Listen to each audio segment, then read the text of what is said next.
सभी पत्रकार बंधुओं को भारतीय जनता पार्टी और हमारी तरफ से नमस्कार। आज की ये जो प्रेस वार्ता है ये एक बहुत ही अहम बिंदु पे है। आप सबको ज्ञात होगा 2 मई के बाद पश्चिम बंगाल में जिस तरह से हिंसा हुई है, निर्दोष नागरिकों को मारा गया, उनकी हत्या की गई, महिलाओं के साथ दुराचार किया गया और ऐसा लगता है जैसे पश्चिम बंगाल में आज संविधान का नहीं, एक व्यक्ति विशेष का राज है। ममता बनर्जी जी ने अपनी आंखें बंद कर ली और उन्होंने टीएमसी के जो अराजक तत्व हैं, जो गुंडे हैं, उनको खुली छूट दे दी। उन्होंने कहा कि अगर किसी नागरिक ने पश्चिम बंगाल में टीएमसी के लिए वोट नहीं किया तो इसका परिणाम तो उसको भुगतना होगा।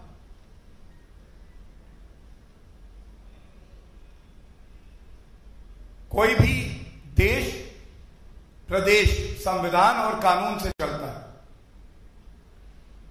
और भारतीय जनता पार्टी के कार्यकर्ताओं ने जिस कर्मठता से, निष्ठा से, ईमानदारी से पश्चिम बंगाल में कार्य किया, वो नहीं जानते थे कि संविधान की शपथ लेने वाली एक मुख्यमंत्री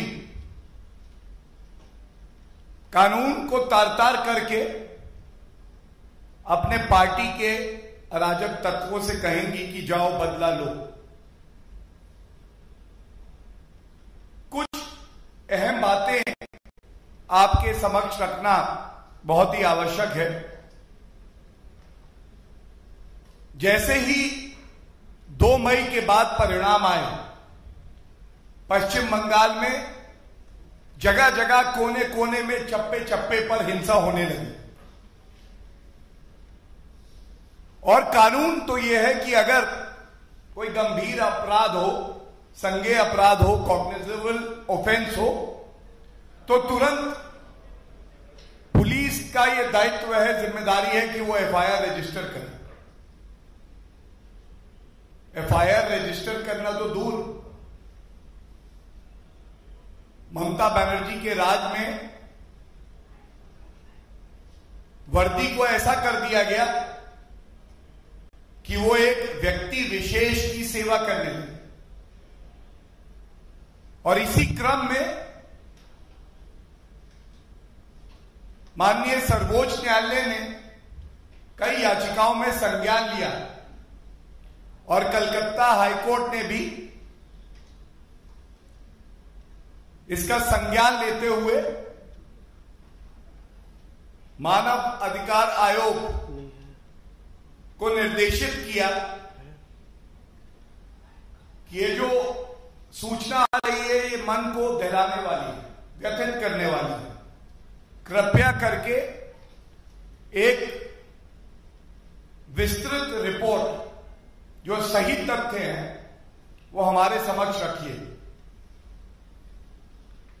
और ये नेशनल ह्यूमन राइट कमीशन की रिपोर्ट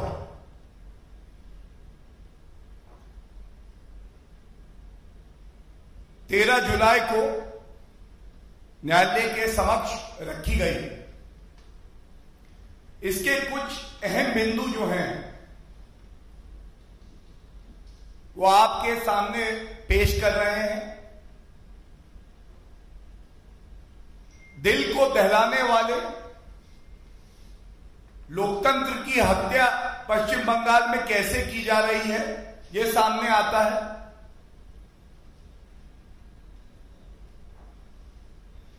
1979 कंप्लेंट्स रिसीव हुई मानवाधिकार आयोग को। 15,000 हमारे भाई बहन ऐसे हैं पश्चिम बंगाल में जो प्रताड़ित किए गए। 15,000। और बड़े भारी मन से, बहुत दुख से आपके समक्ष ये बात रख रहा हूं। सोचिए क्या गुंडा राज है, कानून व्यवस्था ध्वस्त हो रखी है कि करीब करीब 8,000 ऐसे लोग जिन्होंने हिंसा करी, दुराचार की, जिन्होंने हत्या की, उनके खिलाफ कोई कार्रवाई ही नहीं हुई। मतलब कानून का पहिया जो चलता है वो एफआईआर होने के बाद चलता है। पहिया चलने की बात तो छोड़ दीजिए, एफआईआर नहीं रजिस्टर हुई। और ये जो करीब 8,000 ऐसे दुष्कर्मी हैं, इनमें केवल 3%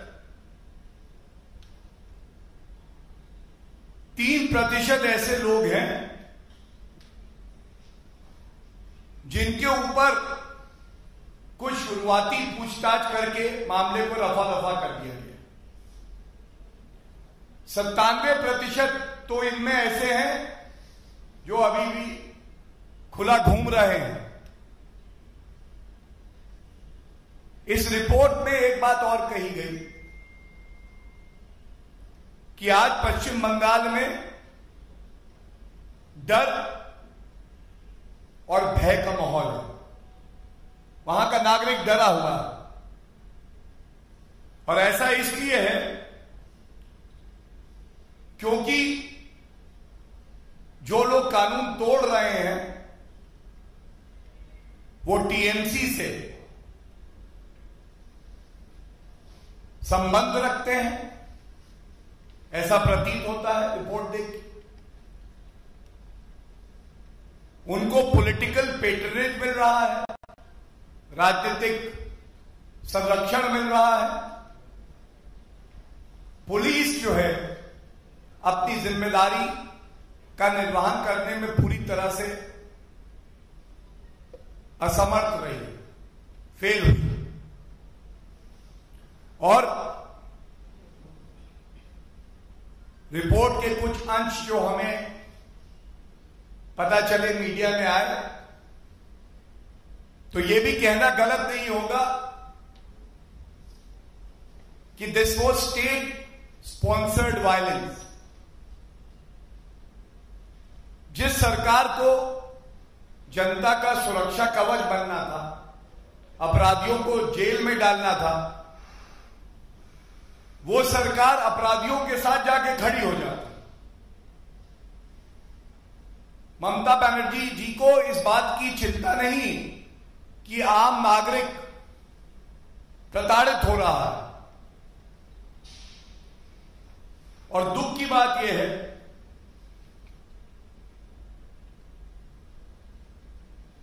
कि करीब ये जो 1980 शिकायतें थी, इन पे भी जो डीजीपी हैं पश्चिम बंगाल के, उन्होंने त्वरित कार्रवाई कानून संगत तरीके से नहीं करी।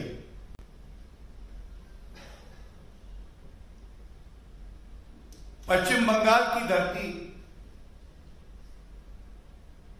कवि गुरु श्रद्धेय रविन्द्रनाथ टैगोर जी की धरती। उनकी पंक्तियां हैं,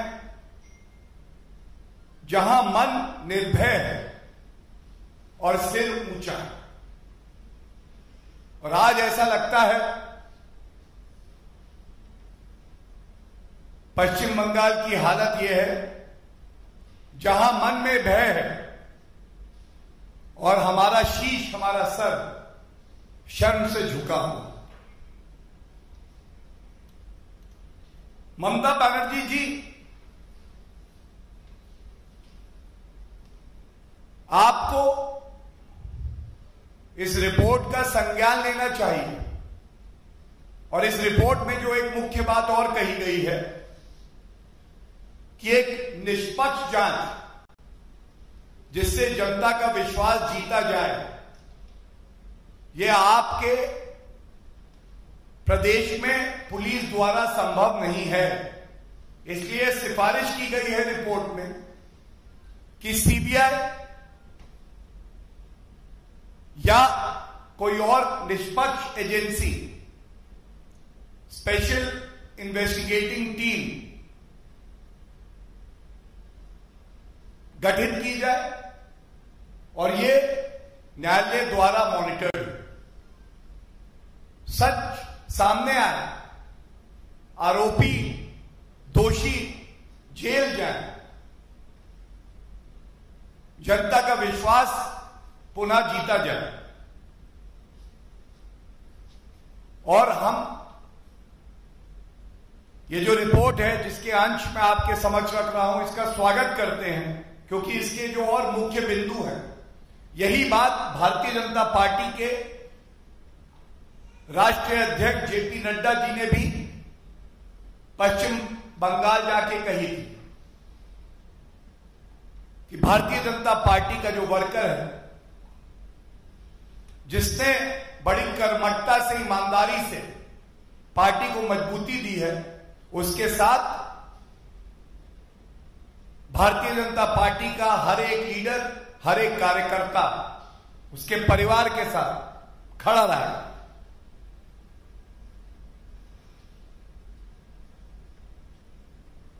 इस रिपोर्ट में कहा गया है कि वहां के हालात दिन पर दिन और बिगड़ रहे हैं। जल्द से जल्द ये सीबीआई या एसआईटी का गठन होना चाहिए और बिल्कुल उचित होगा, न्यायसंगत होगा कि जब मामले की विवेचना हो जाए उसके बाद जो ट्रायल हो वो भी फास्ट ट्रैक पे हो। ये सिफारिश इस रिपोर्ट में भी है और इसका समर्थन हम लोग भी करते हैं। ये रिपोर्ट ये भी कहती है कि प्रोसिक्यूट करने के लिए पब्लिक प्रोसिक्यूटर्स की एक स्पेशल टीम बनाई जाए जो कि पश्चिम बंगाल की सरकार के दबाव में कार्य ना करे और एक स्वाभाविक चिंता का भाव भी है। जिन बहनों के साथ दुष्कर्म किया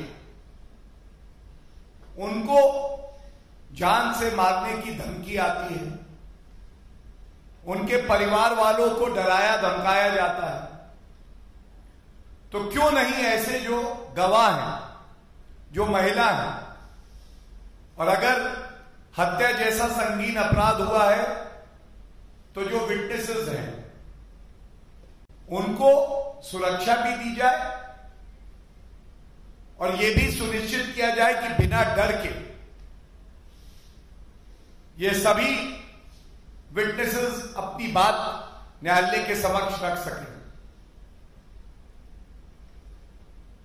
जो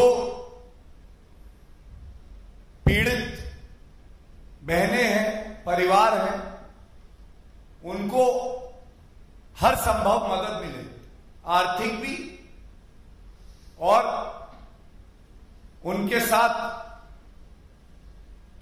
भारतीय जनता पार्टी पुरजोर तरीके से खड़ी है। हत्या, दुराचार, लूट, आगजनी किस तरह से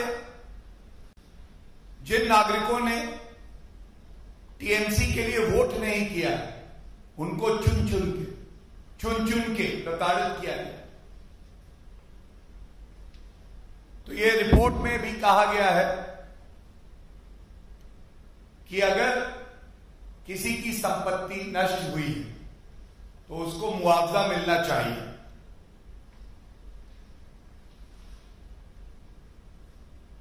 ममता बनर्जी जी की एक विशेष आदत है, संवैधानिक संस्थाओं में उनका विश्वास नहीं होता है। 2 2 मई के बाद आप लोग इस बात पे जरूर ध्यान दीजिएगा, सर्वोच्च न्यायालय ने फटकार लगाई है, याचिकाएं लंबित है। कलकत्ता हाईकोर्ट ने फटकार लगाई है। नेशनल ह्यूमन राइट कमीशन ने अपनी रिपोर्ट में यह माना है कि पुलिस की आंखें बंद थी और वो अपने आकाओं से आदेश दे रही थी, संविधान का पालन नहीं कर रही।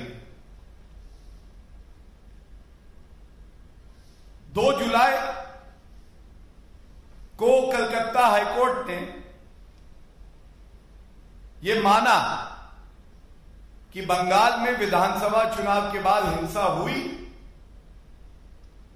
ममता सरकार को गलत ठहराया गया और यह भी कहा गया कि जब लोग मारे जा रहे थे और नाबालिगों के साथ दुराचार हो रहा था तो सरकार इसे नकार रही थी। जो सरकार ये मानने के लिए तैयार नहीं है कि इस तरह के संगीन अपराध ममता बनर्जी की नाक के नीचे हो रहे हैं, उनके पार्टी के कार्यकर्ता भी इसमें लिप्त हैं।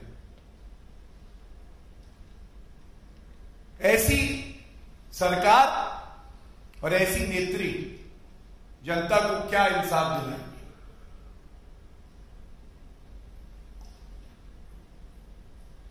बहुत भारी मन से सिर्फ इतना ही कहेंगे कि हो सकता है ममता बनर्जी जी की अपनी राजनीतिक महत्वाकांक्षाएं हों, वो हमारे पार्टी के जो वरिष्ठ लीडर हैं उनसे नफरत करती हूं, हमारे कार्यकर्ता उनको नहीं भाते हो, जय श्री राम का नारा भी लगे तो आपको नफरत है। लेकिन ममता बनर्जी जी, जिस संविधान की आपने शपथ ली, उसकी एक मूल भावना को हर पल, हर घंटे, हर दिन याद करिएगा। जब आप मुख्यमंत्री हैं तो आपकी जिम्मेदारी हर उस व्यक्ति के प्रति है जो हमारे देश का नागरिक है और पश्चिम बंगाल में रहता है। उसने किसके लिए वोट किया, उसकी विचारधारा क्या है, इससे कोई फर्क नहीं पड़ता है। और जिस तरह से आज पश्चिम बंगाल में अराजकता का राज है, कानून व्यवस्था ध्वस्त है, नागरिकों को प्रताड़ित किया जा रहा है, गुंडों का राज है, यह मन को विचलित कर देता है। और भारतीय जनता पार्टी का यह कर्तव्य है, पश्चिम बंगाल की जनता ने हमें वहां विपक्ष की एक अहम भूमिका दी है। हर क्षण, हर पल, हर सांस में समर्पित रहेंगे, पश्चिम बंगाल की जनता की सेवा करते रहेंगे और ममता बनर्जी जी आपको आईना बार बार दिखाएंगे। अगर आईने में अपनी सरकार की सूरत ठीक ना लगे तो यह समझ लीजिएगा कि सुधार लाने की आवश्यकता है। और वो दिन भी आएगा, न्यायालय अपना काम कर रहे हैं। भारतीय जनता पार्टी ने हमेशा संवैधानिक संस्थाओं का,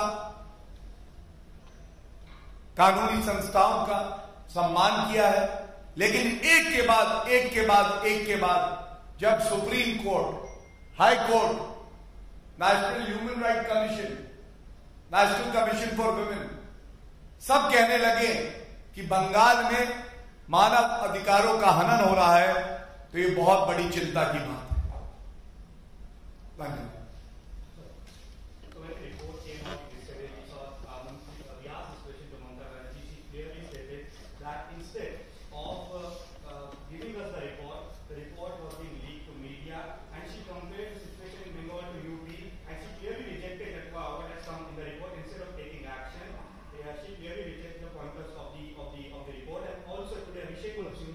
Has created credentials of Atif Rashid,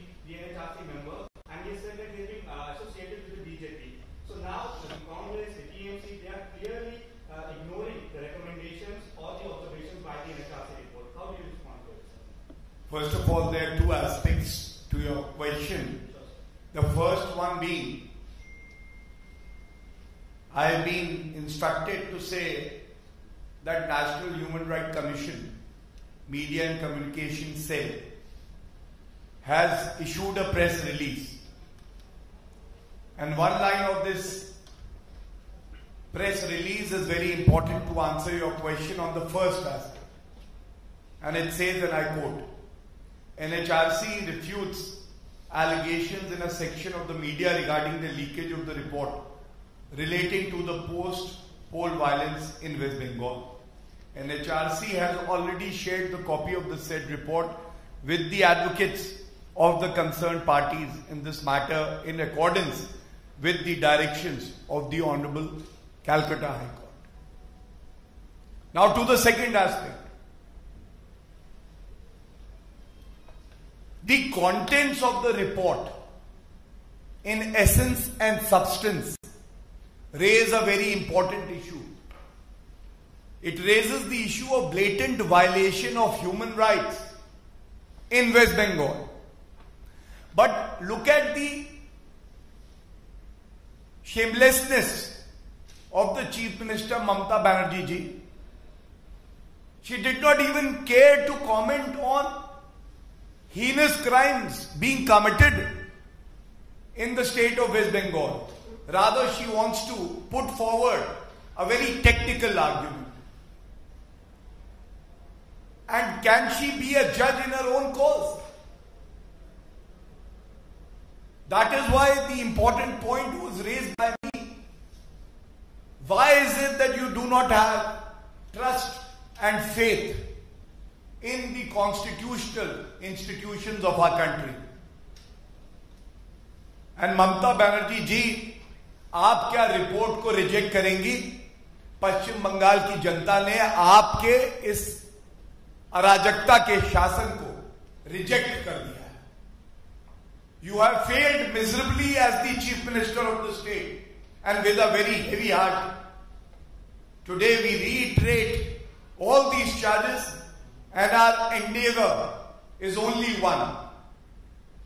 We ensure justice to each one of our sisters, to the family members who've lost their loved brother, son, husband, father. They should get justice, and not only get justice, they should get justice at the earliest, and that is why constituting fast-track courts is the only option which will be effective. We wholeheartedly support the recommendations made, and every citizen of West Bengal is sure that rule of law only and only will prevail, not Gunda Raj, Jungle Raj and Mamata Raj. Thank you. Any other questions? Sir, एक सवाल है sir, कल Republic media network से सीधी बातचीत और खास बातचीत की मेहुल चौकसी, उसने कहा कि मैं तो सपोर्ट करना चाहता हूं. इस टॉपिक पे कोई और है तो प्लीज. सर प्रियंका गांधी साहब से बात की तो हम भी पूछ सकते सवाल. सर मैंने कहा कि एजेंसी जो है वो कॉपरेट नहीं कर रही, जबकि भारत की सरकार जो है उसको लेकर यहाँ पर आने वाली. क्या कहना चाहिए सर? दो लाइन, एक ही लाइन में कह देता हूं, दो की आवश्यकता नहीं है. कोई भगोड़ा, कोई भी व्यक्ति जिसने आम आदमी की मेहनत की कमाई को लूटा है वो छूटेगा नहीं. ये श्री नरेंद्र मोदी जी की सरकार है. ये सब वापस भी आएंगे, जेल की सलाखों के पीछे भी जाएंगे, और इनसे वो रुपया भी लिया जाएगा वापस जो जनता का. सर प्रियंका गांधी जो है वो 3 दिन के यूपी दौरे पर है, और उनका साफ तौर पर यह कहना है कि पीएम नरेंद्र मोदी के सर्टिफिकेट देने से कोरोना में जो स्थिति हुई थी वो यूपी की क्लीन चिट ने उन्हें नहीं मिल जाता. कैसे?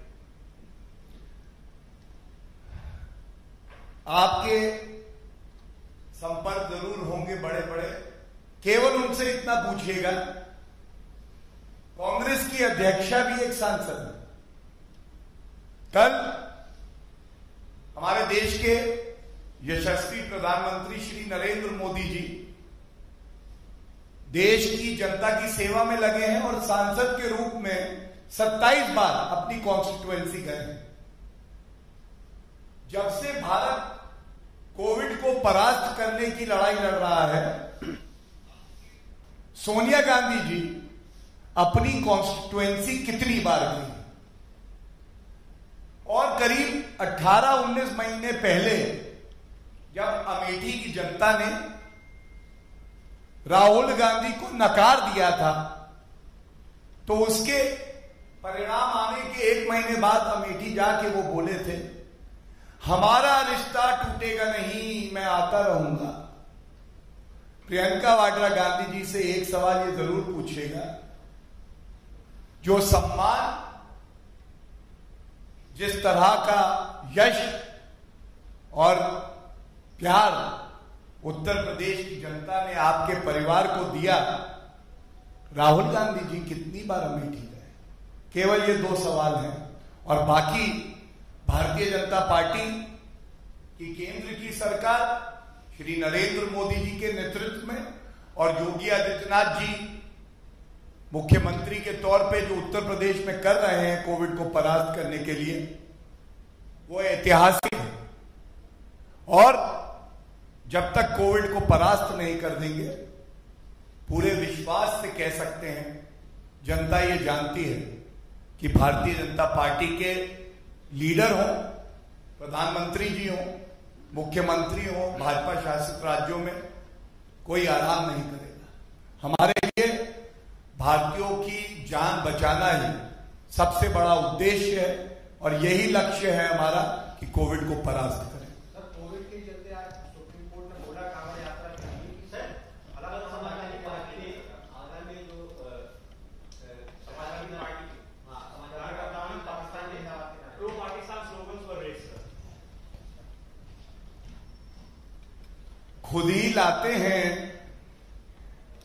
पाकिस्तान का नाम, और अभी चुनाव हारेंगे फिर कहेंगे कि पाकिस्तान का नाम क्यों आ गया। और मैं कहता हूं कि भारत की धरती पे रहते हो, सब कुछ दिया तुम्हें भारत माँ ने, और आपके समर्थक आपकी सोच का आईना बन के सबके समक्ष रख रहे हैं। ये बौखलाहट है। वो जानते हैं कि 2022 में पुनः भारतीय जनता पार्टी की सरकार पहले से ज्यादा सीटों से बनेगी, और इसीलिए अभी आगे आगे देखिएगा किसका किसका समर्थन भी उन्हें लेना पड़ेगा। धन्यवाद।